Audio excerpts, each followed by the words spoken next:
नमस्कार। वेदांत लोक में आपका स्वागत है। यह वीडियो श्री रामचरितमानस के अयोध्या कांड का दूसरा भाग है। इस भाग में आप सुनेंगे श्री राम कैकई संवाद, श्री राम दशरथ संवाद, अयोध्या वासियों का विषाद और कैकई को समझाना, श्री राम कौशल्या संवाद, श्री राम सीता संवाद और श्री राम कौशल्या सीता संवाद, श्री राम लक्ष्मण संवाद, श्री लक्ष्मण सुमित्रा संवाद, श्री राम सीता लक्ष्मण जी का महाराज दशरथ के पास विदा मांगने जाना और दशरथ जी का सीता जी को समझाना। सुनते हैं श्री राम कैकई संवाद, श्री राम दशरथ संवाद, अयोध्या वासियों का विषाद और सखियों का कैकई को समझाना। श्री राम का स्वभाव कोमल और करुणामय है। उन्होंने अपने जीवन में पहली बार ऐसा दुख देखा, लेकिन धीरज रखते हुए मीठे शब्दों से माता कैकई से पूछा, माता, पिता के दुख का कारण बताओ ताकि उसका समाधान किया जा सके। कैकई ने कहा, हे राम, सारा कारण तुम्हारे प्रति राजा का गहरा स्नेह है। उन्होंने मुझे 2 वरदान दिए थे, मैंने जो चाहा मांगा। यह सुनकर राजा चिंतित हो गए। पुत्र का स्नेह और वचन का बंधन दोनों ने राजा को धर्म संकट में डाल दिया है। यदि तुम कर सकते हो तो उनकी आज्ञा स्वीकार कर उनके दुख को दूर करो। और कैकई ने राम को दोनों वर के बारे में बता दिया। कैकई की कठोर वाणी सुनकर स्वयं कठोरता भी व्याकुल हो उठी। उनके शब्द धनुष के तीरों जैसे थे जो राजा को निशाना बनाते थे। वे ऐसे बैठी थीं मानो निष्ठुरता ही शरीर धारण किए हुए हो। पर श्री राम ने कोमल मुस्कान के साथ कहा, हे माता, वह पुत्र भाग्यशाली है जो माता पिता के वचन का पालन करता है। माता पिता को संतुष्ट करना संसार में दुर्लभ गुण है। वन में मुनियों का संग होगा जो मेरे कल्याण का कारण बनेगा, और इसमें पिताजी की आज्ञा और आपकी सहमति भी है। प्राण प्रिय भरत राज्य प्राप्त करेंगे। विधाता मेरे पक्ष में है। यदि मैं ऐसे काम के लिए वन नहीं जाऊं तो मूर्खों के समाज में सबसे पहले मेरी गिनती होनी चाहिए। मुझे केवल एक दुख है, महाराज को इतना व्याकुल देखना। उनके दुख पर मुझे विश्वास नहीं होता, क्योंकि वे महान और धीर पुरुष हैं। जरूर मैंने कोई बड़ा अपराध किया है जिस कारण वे मुझसे कुछ नहीं कहते। तुम्हें मेरी सौगंध है, माता, तुम सच सच कहो। रघुकुल के श्रेष्ठ श्री राम की सीधी बात को कैकई टेढ़े व्यवहार से समझ रही है। कैकई श्री राम की बात सुनकर प्रसन्न हुई और कपटी स्नेह दिखाते हुए बोली, तुम्हारी शपथ और भरत की कसम है, मुझे राजा के दुख का कोई दूसरा कारण नहीं मालूम। हे तात, तुम अपराधी नहीं हो, तुम माता पिता और भाइयों के सुखदाता हो। जो कुछ कह रहे हो सब सही है। तुम वचन पालन में तत्पर हो। मैं तुम्हारी बलिहारी हूँ। तुम पिता को समझाओ ताकि वृद्धावस्था में उनका अपयश ना हो। जिस पुण्य ने इनको तुम जैसे पुत्र दिए हैं उसका निरादर करना उचित नहीं। कैकई के कटु मुख से ये शुभ वचन ऐसे लगे जैसे मगध देश में गया आदिक तीर्थ। श्री राम को माता के ये सब वचन वैसे ही प्रिय लगे जैसे गंगा जी के जल में सब कुछ शुद्ध और सुंदर हो जाता है। राजा दशरथ की मूर्छा जब दूर हुई तब उन्होंने राम राम कहकर करवट ली। मंत्री ने समय देखकर श्री राम के आने की सूचना दी और विनम्र निवेदन किया। राम के आने की बात सुनते ही राजा ने धीरे से आंखें खोलीं। मंत्री ने सहारा देकर उन्हें बैठाया। राजा ने राम को प्रणाम करते देखा तो स्नेह से भरकर उन्हें हृदय से लगा लिया, मानो कोई खोई हुई मणि फिर से मिल गई हो। उनकी आंखों से अश्रुधारा बह निकली। शोक के कारण राजा बोल भी नहीं पा रहे थे। वे बार बार राम को गले लगाने लगे और मन ही मन ब्रह्मा से प्रार्थना करते कि राम वन न जाएं। फिर वे भगवान शिव का स्मरण करके विनती करने लगे, हे सदाशिव, आप सबके हृदय में वास करते हैं। मेरी विनती सुनिए और श्री राम को ऐसी बुद्धि दीजिए कि वे मेरे वचनों की अवहेलना कर घर पर ही रुक जाएं। चाहे मुझे अपयश मिले, स्वर्ग से वंचित रहूं या नरक भुगतना पड़े, मैं सब सह लूंगा, परंतु राम मेरी आंखों से ओझल न हो। राजा मन ही मन व्याकुल थे। उनका चित्त कांपते पत्ते जैसा था। यह देख श्री राम ने समझा कि यदि माता कुछ और कहेंगी तो पिताजी को कष्ट और होगा। समय और परिस्थिति को समझते हुए उन्होंने नम्रता से कहा, पिताजी, जो मैं कहता हूँ वह अगर अनुचित लगे तो मेरी बाल बुद्धि समझकर क्षमा कीजिए। इतनी सी बात पर आपने इतना दुख उठा लिया। मुझे यह सब पहले किसी ने नहीं बताया। माता से सब जानकर मुझे बहुत शांति मिली। हे तात, कृपया अब सोच छोड़िए और हृदय से प्रसन्न होकर मुझे आज्ञा दीजिए। फिर बोले, धन्य है वह जिसका जन्म ऐसा हो कि उसके आचरण से पिता को सुख मिले। जो माता पिता को प्राणों से भी प्रिय मानता है, उसके लिए सभी 4 पुरुषार्थ सुलभ हो जाते हैं। मैं आपकी आज्ञा से वन जाऊंगा और शीघ्र लौटकर फिर आपकी सेवा करूंगा। अब माता जी से विदा लेकर लौटता हूँ, फिर आपके चरणों में प्रणाम कर वन को प्रस्थान करूंगा। श्री रामचंद्र जी वहां से चले गए। राजा दशरथ शोक से कुछ कह भी न सके।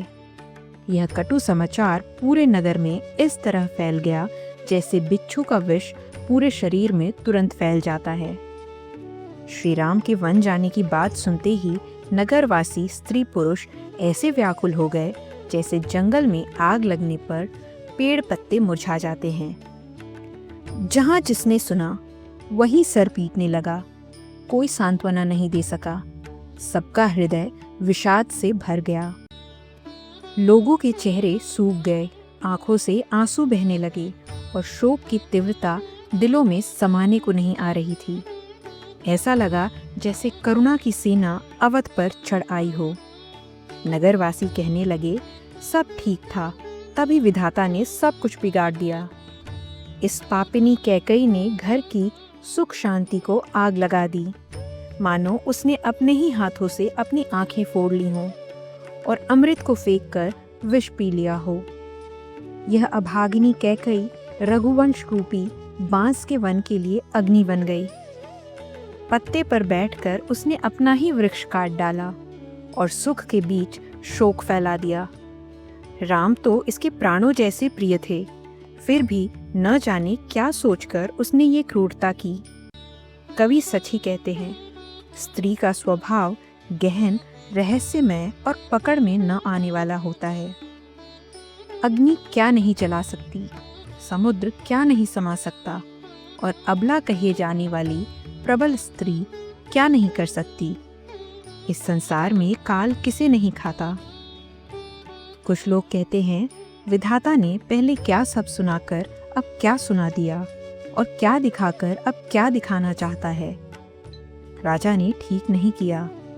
उन्होंने बिना सोचे समझे कैकई को वर दे दिया और स्वयं ही दुखों के भागी बन बैठे। परंतु जो धर्म और मर्यादा को समझते हैं वे राजा को दोष नहीं देते।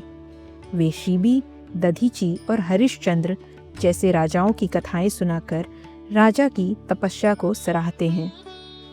कुछ लोग कहते हैं, शायद इसमें भरत की भी सहमति हो, तो कुछ मौन रह जाते हैं। पर कुछ लोग हाथ जोड़कर कहते हैं, ऐसी बातें मत कहो। भरत को राम प्राणों से भी प्रिय है। अगर चंद्रमा अग्नि बरसाने लगे और अमृत विष बन जाए, तब भी भरत श्री राम के विरुद्ध स्वप्न में भी कुछ नहीं करेंगे। कुछ लोग विधाता को दोष देते हैं, जिसने अमृत दिखाकर विष दे दिया। पूरी अयोध्या में हलचल मच गई। लोगों का हृदय जल उठा। आनंद और उत्साह गायब हो गया। ब्राह्मणों की पत्नियां, बुजुर्ग महिलाएं और वे जो कैकई की आत्मीय थीं, उसे समझाने लगीं। वे पहले उसके गुण गिनाती, फिर उसे स्नेह से समझाती, लेकिन कैकई को उनके वचन बाण जैसे लगते। वे बोली, तुम तो कहती थी राम भरत से भी प्यारे हैं, सारा नगर यह जानता है कि तुम्हारा स्नेह श्री राम पर स्वाभाविक था। फिर अब किस अपराध में तुमने उन्हें वन भेजा? तुमने कभी सौतों से द्वेष नहीं किया। सब तुम्हारे प्रेम की प्रशंसा करते हैं। कौशल्या ने ऐसा क्या कर दिया जो तुमने नगर पर दुखों का पहाड़ गिरा दिया? क्या सीता अपने स्वामी का साथ छोड़ेंगी? क्या लक्ष्मण राम के बिना रह सकेंगे? क्या भरत श्री राम के बिना राज्य करेंगे? और क्या राजा दशरथ राम के बिना जीवित रहेंगे? नहीं, सब उजड़ जाएगा। इसलिए क्रोध छोड़ दो, शोक को बढ़ने मत दो। भरत को युवराज बना दो, पर राम को वन भेजने की क्या जरूरत है? राम को राज्य की चाह नहीं, वे धर्म के मार्ग पर हैं और विषयों से विरक्त हैं। यदि शंका हो कि वे राज्य में हस्तक्षेप करेंगे तो दूसरा वर मांग लो कि वे गुरुकुल में रहें। अगर ये सब केवल मजाक था तो खुलकर कह दो, वरना कुछ भी हाथ नहीं लगेगा। राम जैसा पुत्र वन के योग्य नहीं। लोग क्या कहेंगे? उठो और ऐसा उपाय करो जिससे यह शोक और अशांति समाप्त हो, जिससे नगर का दुख मिटे, वही करो। राम को जबरन रोक लो और कुछ मत सोचो। जैसे सूर्य बिना दिन, प्राण बिना शरीर और चंद्रमा बिना रात फीकी लगती है, वैसे ही राम बिना अयोध्या उजाड़ हो जाएगी। हे सखी, इस बात पर विचार तो करो। सखियों ने बहुत समझाया। मीठे वचन, हितकारी सलाहें, पर कुबड़ी मंत्रा की बहकाई हुई कैकई ने कुछ भी न सुना। कैकई कुछ भी नहीं कहती, बस क्रोध में तमतमाई हुई बैठी है। उसे देखकर सखियां डर गईं, जैसे भूखी बाघिन हिरणों को देख रही हो। अंत में उन्होंने उसे असाध्य रोगी समझकर छोड़ दिया और जाते जाते उसे मंद बुद्धि और अभागिनी कहती रहीं। लोग कहने लगे, राज्य करते हुए दैव ने इस कैकई को नष्ट कर दिया। जैसा इसने किया वैसा कोई न करे। अयोध्या में स्त्री पुरुष विलाप कर रहे हैं और कैकई को कोस रहे हैं। लोग दुख की ज्वाला में जल रहे हैं। गहरी सांसें भरकर कहते हैं, राम के बिना जीने की आशा ही नहीं रही। राम वियोग की आशंका ने सबको ऐसा व्याकुल कर दिया जैसे जल रहित सरोवर में मछलियां तड़प रही हों। नगर की पूरी प्रजा स्त्री पुरुषों सहित गहरे विषाद में डूब गई। सुनते हैं राम कौशल्या संवाद। श्री रामचंद्र जी प्रसन्न मुख और मन में उत्साह लेकर माता कौशल्या के पास गए। अब उन्हें यह चिंता नहीं रही कि राजा उन्हें रोक लेंगे। माता कैकेयी की आज्ञा और पिताजी की मौन सहमति से उनका मन हल्का हो गया। उनका मन नए पकड़े हुए हाथी के समान प्रसन्न है, जो अब राज तिलक रूपी बेड़ी से मुक्त हो गया है। वन जाना है, यह सुनकर उन्हें लगा मानो बंधन टूट गया हो और उनके हृदय में आनंद उमड़ आया। श्री राम ने दोनों हाथ जोड़कर माता के चरणों में सिर नवाया। माता ने आशीर्वाद देकर उन्हें हृदय से लगा लिया। गहने और वस्त्र निछावर किए। माँ बार बार राम का मुख चूम रही हैं। नेत्रों से प्रेम के आंसू बह रहे हैं और रोम रोम पुलकित है। राम को गोद में बिठाकर उन्होंने फिर से हृदय से लगा लिया। इस प्रेम और उल्लास का वर्णन संभव नहीं, जैसे किसी दरिद्र को कुबेर का खजाना मिल जाए। स्नेह से माँ बोली, बेटा, माता बलिहारी जाती है, बताओ वह शुभ मुहूर्त कब है जो मेरे पुण्य और जीवन की सबसे बड़ी सफलता है। जिस लग्न को सारा नगर उतनी ही उत्कंठा से चाहता है जैसे प्यासा चातक स्वाति की वर्षा को तरसता है। बेटा, जल्दी स्नान कर लो और जो मन चाहे मिठाई खा लो, फिर पिताजी के पास जाना, बहुत देर हो गई है। माँ के स्नेह भरे वचन जैसे कल्प वृक्ष के पुष्प जो सुख और श्री के मूल हैं, राम के मन रूपी भ्रमर को मोहित कर गए। परंतु धर्मनिष्ठ श्री राम ने धर्म की मर्यादा को समझते हुए कोमल स्वर में कहा, माँ, पिताजी ने मुझे वन का राज्य सौंपा है, जहाँ मेरा बड़ा कल्याण होगा। कृपा करके प्रसन्न मन से आज्ञा दो ताकि मेरी वन यात्रा शुभ हो। स्नेह के कारण डरना नहीं, तेरी कृपा से सब मंगल होगा। 14 वर्ष वन में रहकर पिताजी की बात को सत्य कर फिर लौटकर तेरे चरणों के दर्शन करूंगा। माँ, मन से दुख मत करना। श्री राम के ये मधुर वचन कौशल्या के हृदय में बाण की तरह चुभे। शीतल स्वर सुनकर वह स्तब्ध रह गई। हृदय का दुख असहनीय हो गया। जैसे शेर की गर्जना से हिरनी कांप जाए, वैसे ही उनकी देह थर थर कांप उठी। नेत्रों से अश्रुधारा बह निकली और शरीर शिथिल हो गया। धैर्य रखते हुए माता कौशल्या राम का मुख देखती रहीं और गदगद होकर बोली, बेटा, तुम पिताजी के प्राणों से भी प्रिय हो। तुम्हारे सद्गुणों को देखकर वे सदा प्रसन्न रहते हैं। उन्होंने ही राज तिलक के लिए शुभ मुहूर्त तय कराया था।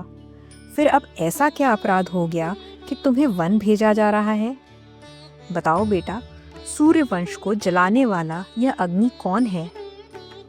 श्री राम कुछ कहने को हुए, पर उनके चेहरे के भाव देखकर मंत्री के पुत्र ने सारा प्रसंग विस्तार से सुना दिया। उसे सुनकर कौशल्या स्तब्ध रह गई। न उन्हें रोक पाना संभव था, न वन जाने के लिए कह पाना। दोनों ही स्थितियां हृदय को भारी संताप दे रही थीं। वह सोचने लगी, विधाता की लीला सदैव उल्टी ही क्यों होती है, जैसे चांद लिखने जाओ और राहु बन जाए। धर्म और ममता के द्वंद्व ने कौशल्या की बुद्धि को घेर लिया। उनकी दशा सांप छुछुंदर की सी हो गई। सोचने लगी, यदि मैं आग्रह कर राम को रोक लूं तो धर्म और भाईचारा नष्ट होगा, और यदि वन जाने को कहूं तो पुत्र से बिछड़ने का दुख असह्य होगा। आखिर में धर्मवती कौशल्या ने पति धर्म और पुत्रों के समभाव को समझते हुए धैर्यपूर्वक कहा, बेटा, मैं बलिहारी जाती हूँ।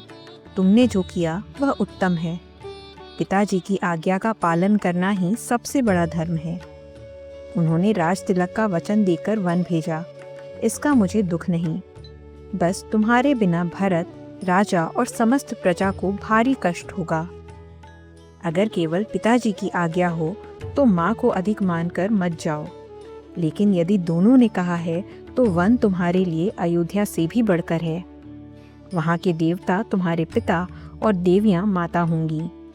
पशु पक्षी भी तुम्हारे चरणों के सेवक बनेंगे।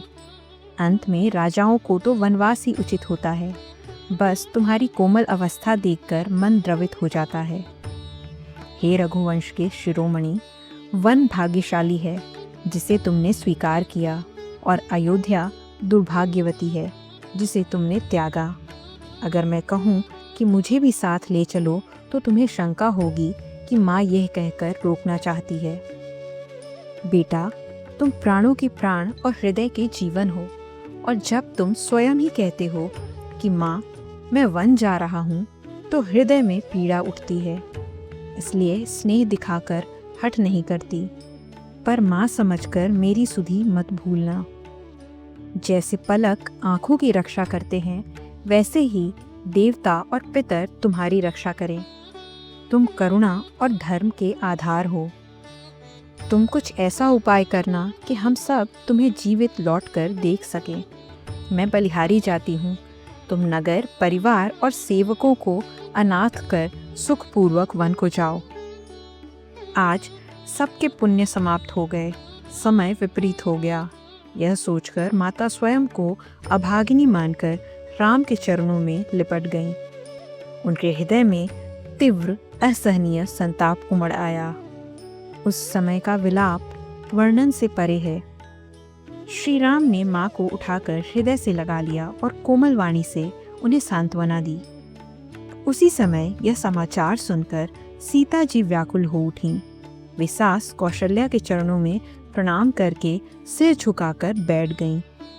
कौशल्या ने उन्हें कोमल वाणी में आशीर्वाद दिया और उनकी कोमलता देखकर स्वयं भी भाव विह्वल हो उठी। सीता, जो रूप और पतिव्रत प्रेम की मूर्ति थीं, चुपचाप सिर झुकाए सोचने लगीं। प्राणनाथ वन जाने को तैयार हैं, देखना है कि किस पुण्यवती को उनका साथ मिलेगा। मैं शरीर सहित जाऊंगी या केवल प्राण ही साथ छोड़ देंगे। विधाता की लीला कोई नहीं समझ सका। सीता अपनी सुंदर उंगलियों से भूमि कुरेद रही थीं और उनके नूपुरों की मधुर ध्वनि मानो विनती कर रही हूँ कि सीता जी के चरण कभी हमारा त्याग न करें। उनके नेत्रों से अश्रुधारा बह रही थी। यह देखकर कौसल्या राम से बोली, बेटा, सीता अत्यंत कोमल स्वभाव की है और सबके प्रिय है। उसके पिता जनक राजाओं में श्रेष्ठ हैं और ससुर सूर्य वंश के सूर्य। पति यानी तुम गुणों और सौंदर्य के भंडार हो, जो कुल रूपी कमल वन के चंद्रमा हो।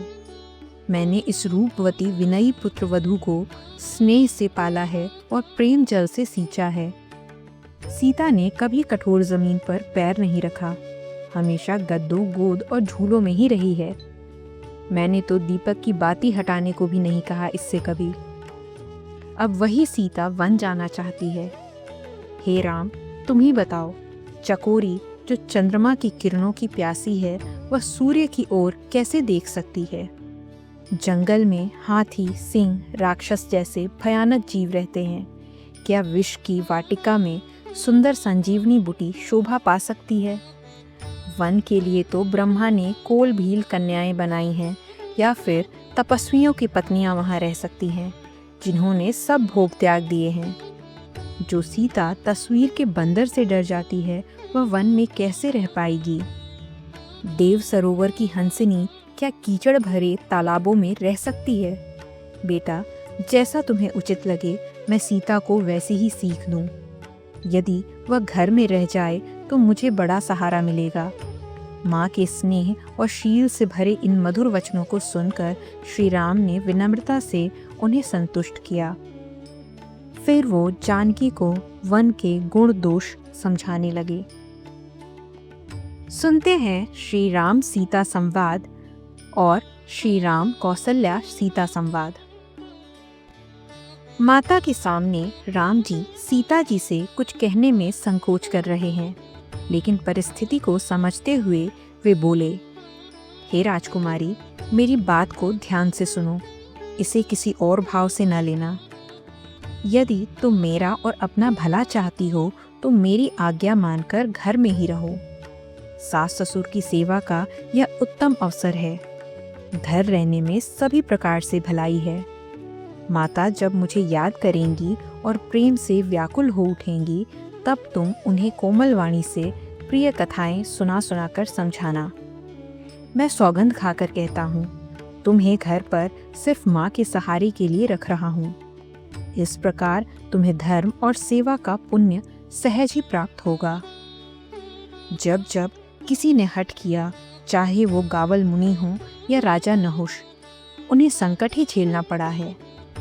हे सुमुखी, मैं वचन देता हूँ कि पिता की आज्ञा पूरी कर जल्द ही लौटूंगा।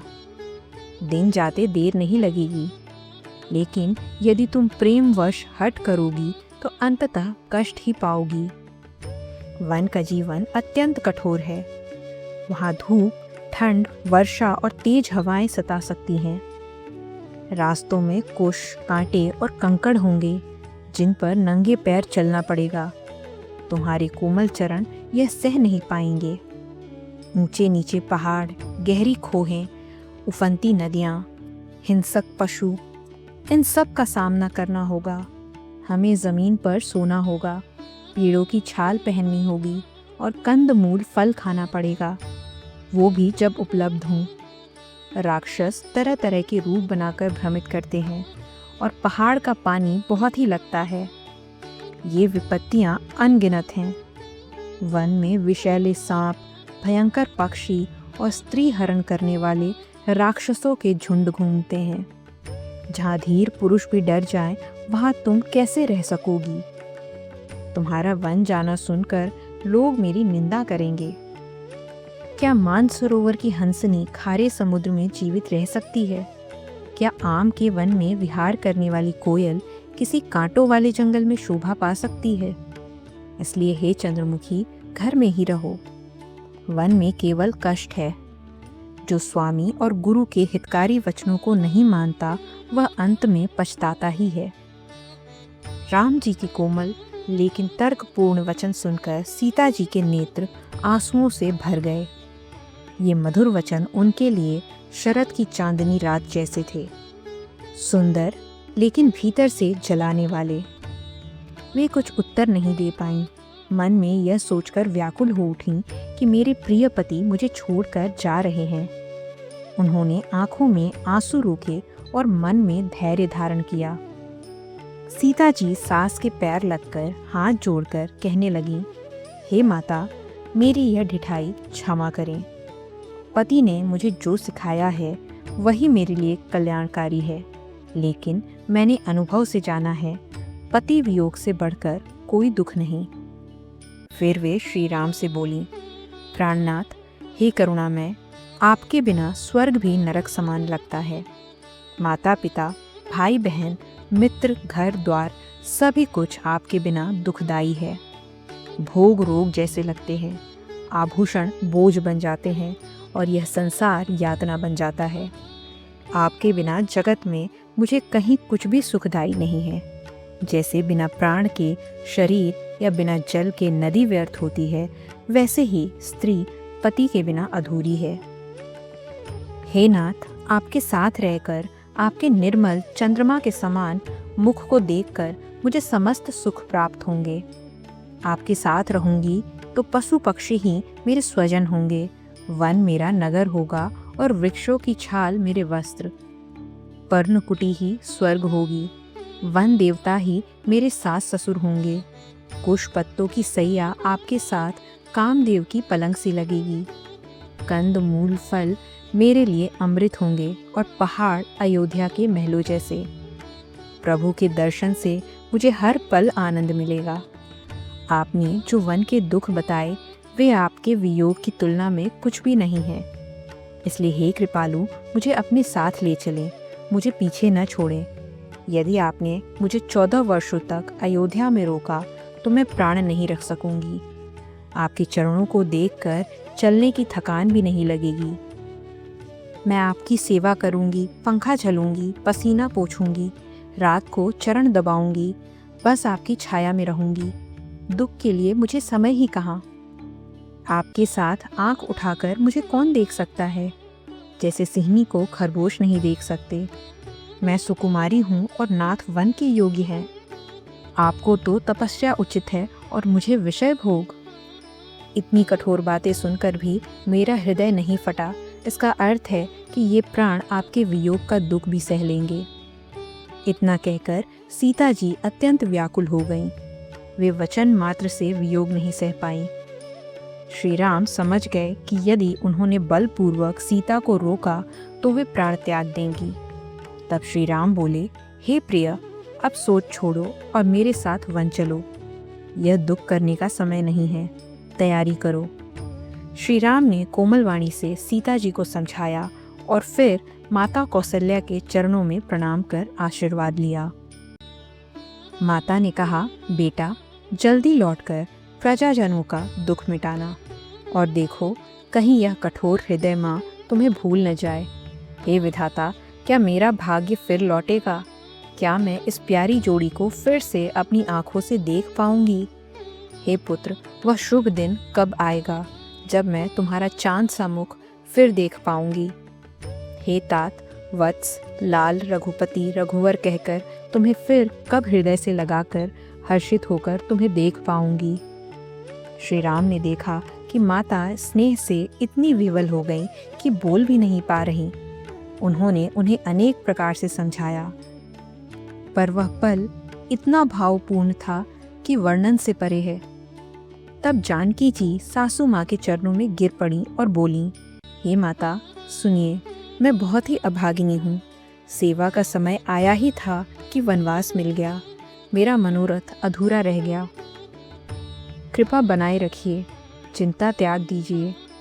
यह सब कर्म की गति है, इसमें मेरा दोष नहीं। सीता के वचन सुन सास भी व्याकुल हो गई। उनकी दशा का वर्णन करना कठिन है। उन्होंने सीता को बार बार हृदय से लगाया, समझाया, धीरज बंधाया और आशीर्वाद दिया, जब तक गंगा यमुना की धारा बहती रहे तब तक तुम्हारा सुहाग अचल रहे। कौशल्या ने सीता को अनेक शिक्षाएं और आशीर्वाद दिए। सीता ने भी प्रेम पूर्वक बार बार चरणों में सिर नवाया और फिर विदा ली। सुनते हैं श्री राम लक्ष्मण संवाद, श्री लक्ष्मण सुमित्रा संवाद, श्री राम लक्ष्मण सीता जी का महाराज दशरथ के पास विदा मांगने जाना और दशरथ जी का सीता जी को समझाना। जब लक्ष्मण जी ने यह समाचार सुना तो वे व्याकुल हो उठे। शरीर कांपने लगा, नेत्रों में आंसू भर गए और वे श्री राम जी के चरणों में गिर पड़े। कुछ बोल नहीं सके। जैसे जल से निकली मछली तड़पती है, वैसे ही उनकी दशा हो गई। हृदय में विचार उठा, हे विधाता, अब क्या होगा? क्या हमारे सारे पुण्य और सुख समाप्त हो गए? वे सोचने लगे, प्रभु मुझे साथ ले चलेंगे या यहीं छोड़ देंगे। श्री राम जी ने लक्ष्मण को हाथ जोड़े खड़े देखा, मानो उन्होंने संसार से मोह छोड़ दिया हो। तब श्री राम जी ने कोमल वाणी से कहा, हे तात, परिणाम में होने वाले आनंद को हृदय में समझकर तुम प्रेमवश अधीर मत हो। जो माता पिता, गुरु और स्वामी की आज्ञा को सहज भाव से स्वीकारते हैं, वही जन्म को सफल बनाते हैं। मेरी बात ध्यान से सुनो। भरत और शत्रुघ्न घर पर नहीं हैं। पिता वृद्ध हैं और उनके मन में मेरे लिए दुख है। ऐसे में यदि मैं तुम्हें साथ ले जाऊं तो अयोध्या अनाथ हो जाएगी। सब पर भारी दुख आ पड़ेगा। इसलिए यहीं रहकर सबका संतोष करो। राज्य में यदि प्रजा दुखी हो तो राजा नरक का भागी होता है। ऐसी नीति विचार कर तुम घर पर रह जाओ। राम जी की ये वाणी सुनकर लक्ष्मण जी बहुत ही व्याकुल हो गए। वे ऐसे सूख गए जैसे पाले की छुअन से कमल मुरझा जाता है। शब्द नहीं निकलते, बस चरणों में गिर पड़े और बोले, हे नाथ, मैं दास हूँ और आप स्वामी हैं, अतः आप मुझे छोड़ ही दें तो मेरा क्या वश है। हे स्वामी, आपने जो कहा वह धर्मयुक्त है, परंतु मेरे जैसे दुर्बल सेवक के लिए यह अगम है। नीति और शास्त्र के अधिकारी वे हैं जो धैर्यवान हूँ। मैं तो बस आपके स्नेह में पला एक छोटा बालक हूँ। हंस मंदराचल उठाए, यह कैसे संभव है? मैं तो स्वभाव से कहता हूँ, आप ही मेरे सब कुछ हैं। गुरु, पिता, माता, सभी में मैं आपको ही देखता हूँ। हे दीनबंधु, जो मन, वचन और कर्म से एक ही चरणों में प्रेम करता हो, तो क्या उसे भी त्यागा जा सकता है? श्री राम जी ने लक्ष्मण के कोमल वचन सुनकर उन्हें हृदय से लगा लिया, उनका भय दूर किया और स्नेहपूर्वक कहा, हे भाई, माँ से विदा लो और शीघ्र चलने की तैयारी करो। राम जी की यह बात सुनते ही लक्ष्मण जी का मन खिल उठा, जैसे कोई बड़ा संकट टल गया हो और परम सुख हाथ लग गया हो। लक्ष्मण जी खुशी से भरकर माता सुमित्रा के पास पहुंचे, जैसे अंधे को फिर से नेत्र मिल गए हों। उन्होंने चरणों में प्रणाम किया, पर मन सीताराम के साथ ही था। माँ ने कारण पूछा। लक्ष्मण ने सारा वृतांत कह सुनाया, जो सुनकर सुमित्रा वैसे ही कांप गई जैसे वन में आग देखकर हिरनी डर जाती है। लक्ष्मण सोचने लगे, अब अनर्थ हो गया, माँ कहीं स्नेह में आकर जाने से रोक न दें। वे सकुचाते हुए विदा मांगने लगे। मन में आशंका थी कि माता साथ जाने की अनुमति देंगी या नहीं, लेकिन सुमित्रा जी ने राम सीता के रूप, स्वभाव और राजा का प्रेम याद कर दुख से सिर पीट लिया और कहा, कैकेयी ने बहुत बड़ा अनर्थ कर डाला। फिर धैर्य धारण किया और स्वाभाविक हित चाहने वाली माता ने मधुर वाणी से कहा, हे पुत्र, जानकी तुम्हारी माता समान है और राम तुम्हारे पिता समान है। जहाँ राम है वहीं अयोध्या है। यदि राम सीता वन जा रहे हैं तो अयोध्या में तुम्हारा कोई काम नहीं। गुरु, माता पिता, भाई और स्वामी, इनकी सेवा प्राणों के समान करनी चाहिए। फिर राम तो प्राणों से भी प्यारे हैं, हृदय के जीवन हैं और सबके हितैषी सखा हैं। जगत में जितने भी पूजनीय और प्रिय संबंध हैं, वे सब राम के कारण ही पूज्य हैं। इसलिए तुम वन जाकर जीवन को सफल बनाओ। मैं धन्य हूँ और तुम भी सौभाग्यशाली हो कि तुम्हारा मन छल छोड़कर राम के चरणों में लगा है। सच्चे अर्थों में वही स्त्री पुत्रवती है जिसका पुत्र श्री राम का भक्त हो, अन्यथा राम विमुख पुत्र तो न होना ही अच्छा है। यह तुम्हारा सौभाग्य है कि राम सीता वन जा रहे हैं और तुम्हें साथ ले जा रहे हैं। सारे पुण्यों का सार यही है कि उनके चरणों में स्वाभाविक प्रेम हो। राग, द्वेष, ईर्ष्या, मद और मोह, इन सब से दूर रहना और तन मन वचन से श्री राम सीता की सेवा करना। वन में तुम्हें कोई कष्ट ना होगा, क्योंकि तुम्हारे माता पिता स्वरूप राम सीता तुम्हारे साथ हैं। हे पुत्र, बस इस बात का ध्यान रखना कि तुम्हारे कारण श्री राम को वन में कोई कष्ट न हो। यही मेरा उपदेश है। तुम ऐसा व्यवहार करना कि उन्हें घर की याद भी न आए। सुमित्रा जी ने लक्ष्मण को यह शिक्षा दी और आशीर्वाद दिया कि श्री राम सीता के चरणों में तुम्हारा प्रेम हर दिन नवीन होता रहे। लक्ष्मण जी ने माता के चरणों में प्रणाम किया और मन में यह भय लिए कि कहीं कोई विघ्न न आ जाए, तुरंत चल दिए, जैसे कोई हिरण सौभाग्य से फंदा तोड़कर भाग निकला हो। वे श्री राम जी और जानकी जी के पास पहुंचे और उनके चरणों की वंदना की। साथ पाकर मन अत्यंत प्रसन्न हुआ। फिर तीनों राजमहल की ओर चल पड़े। इधर नगर के स्त्री पुरुष आपस में कहने लगे, विधाता ने सारा सुख बिगाड़ दिया। सबके मन दुख से भरे थे, चेहरों पर उदासी थी, जैसे शहद छीने जाने पर मधुमक्खियां व्याकुल हो उठें। लोग हाथ मल रहे हैं, सिर पीटकर पछता रहे हैं, जैसे पंखहीन पक्षी तड़पते हों। राजद्वार पर भारी भीड़ है और वहाँ का शोक शब्दों में व्यक्त नहीं किया जा सकता। मंत्री ने राजा दशरथ से कहा, श्री रामचंद्र जी पधार चुके हैं, और उनको उठाकर बैठा दिया। जब उन्होंने सीता सहित दोनों पुत्रों को वन गमन के लिए तैयार देखा तो वे अत्यंत व्याकुल हो उठे। राजा बार बार राम और लक्ष्मण को स्नेह से हृदय से लगा लेते हैं। उनके सामने सीता जी भी हैं, जिन्हें देखकर राजा का दुख और बढ़ गया। वे कुछ बोल नहीं पा रहे हैं, शोक ने उनके हृदय को जकड़ लिया है। तब श्री राम ने प्रेम पूर्वक चरणों में सिर नवाकर विदा मांगी। श्री राम ने कहा, हे पिताजी, कृपया आज्ञा और आशीर्वाद दें। इस समय खुशी के स्थान पर आप शोक कर रहे हैं। प्रियजनों के मोह में पड़कर यदि कर्तव्य भूल गए तो यश नहीं बचेगा और अब कीर्ति होगी। राजा ने स्नेहपूर्वक राम का हाथ पकड़कर उन्हें पास बिठाया और कहा, तात, ऋषि मुनि कहते हैं कि तुम समस्त चराचर के स्वामी हो। ईश्वर सबको उनके कर्मों का फल देता है, यह वेद की नीति है। लेकिन यहाँ तो कोई और अपराध करता है और कोई और भोगता है। भगवान की लीला विचित्र है, इसे कौन समझ सकता है। राजा ने भरसक प्रयास किया कि राम वन न जाएं, पर जब देखा कि धर्मनिष्ठ, धैर्यवान और निश्चयशील राम का मन टलने वाला नहीं, तो वे मौन रह गए। फिर उन्होंने सीता जी को हृदय से लगाया और स्नेहपूर्वक उन्हें कई प्रकार की सीख दी। उन्होंने वन के कष्ट बताए और यह भी समझाया कि सास ससुर और पिता के पास रहना कितना सुखद होता है। परंतु सीता का मन पूरी तरह श्री राम के चरणों में रमा हुआ था। उन्हें घर मोह माया लगा और वन सुखद प्रतीत हुआ। दूसरों ने भी उन्हें वन के कष्ट बताकर समझाने की कोशिश की। सुमंत्र की पत्नी, गुरु वशिष्ठ की पत्नी अरुंधति और अन्य विवेकशील स्त्रियों ने मधुर वाणी में कहा, तुम्हें तो वनवास नहीं मिला है, इसलिए जो सास ससुर और गुरु कहें वही करना उचित होगा। लेकिन ये स्नेह भरी हितकारी बातें सीता जी को अच्छी नहीं लगीं।